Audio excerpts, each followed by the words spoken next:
California's Attorney General Jeff Sessions told the White House he might leave his job if President Trump fires his deputy, Rod Rosenstein, according to the Washington Post, which is breaking this story tonight.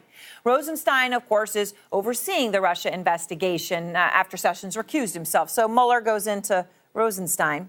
Trump has been so angry with Rosenstein since the raid of Trump's personal lawyer Michael Cohen's office and hotel room because Rosenstein was the one, who had to refer it to the Southern District of New York.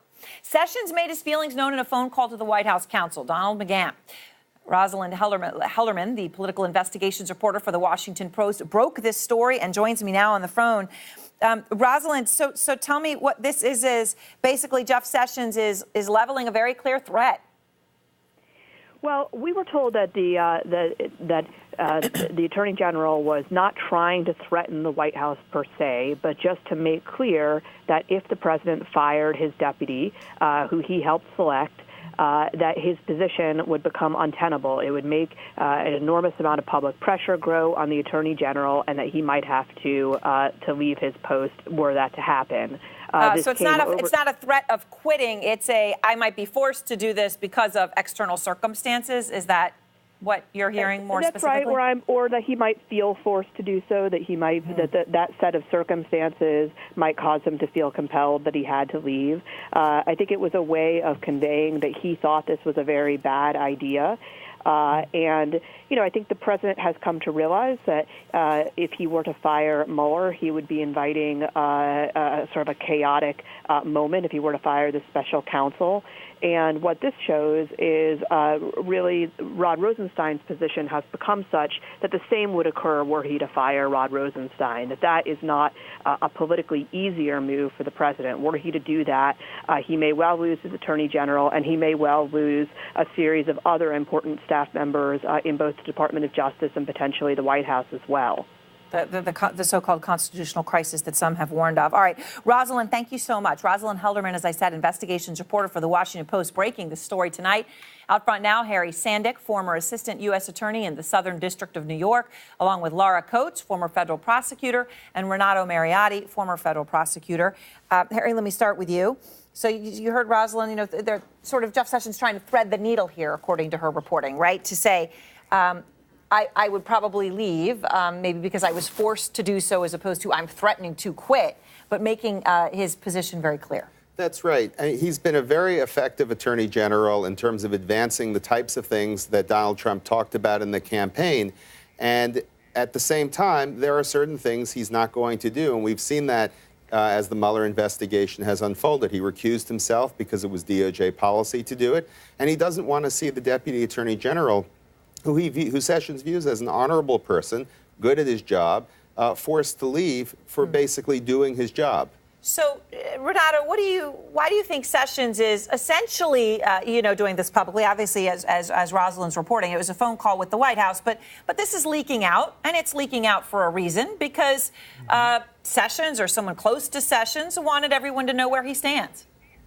I think this is a power move, really, by Jeff Sessions to support Rod Rosenstein. Remember, Donald Trump himself, the president of the United States, has been attacking Rod Rosenstein. A lot of people in the right-wing media have been attacking Rod Rosenstein. And Jeff Sessions is in a very different position. He's a former senator. He has a lot of support from GOP lawmakers in Congress. It would be a problem for Donald Trump if he fired Jeff Sessions. I think that's been made clear to him. Yeah. Remember, if there's impeachment, the jury is the United States Senate. So if you are on Trump's legal team or giving him advice, you are going to say, be careful about firing Jeff Sessions or trying to mess with Jeff Sessions. And yet, Laura, the president has made his disdain for Jeff Sessions, and I don't think there's any other word for it, very well known. Here's just some of what he said.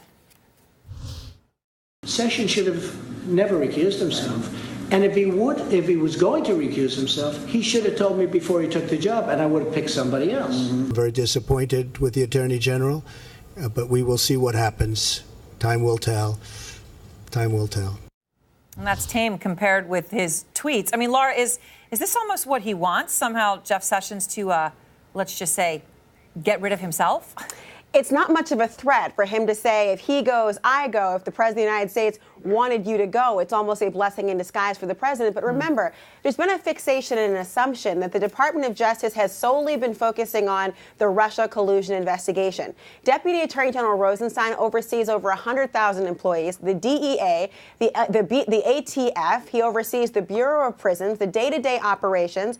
The idea that he would be somebody who's been pivotal in cybersecurity, crime attacks, in the fentanyl, pharmaceutical companies. He has a role outside of just the Russia oversight. And in that respect, he would throw the DOJ into chaos and further undermine the credibility of Jeff Sessions to control this entire leg of this very powerful investigative agency. And Harry, you know, this is coming as we have another legal battle opening up for the president. OK, the DNC is basically they're suing the Trump campaign and the Russian government, multi-million-dollar lawsuit accusing them of collusion. Now, the president just came out and tweeted about this, and he says, "Just heard the campaign was sued by obstructionist Democrats. This can be good news, and that we will now counter for the DNC server that they refused to give to the FBI, the Wendy Wasserman Schultz servers and documents held by the Pakistani mystery man and Clinton emails." Of course, it's Debbie Wasserman Schultz, but whatever.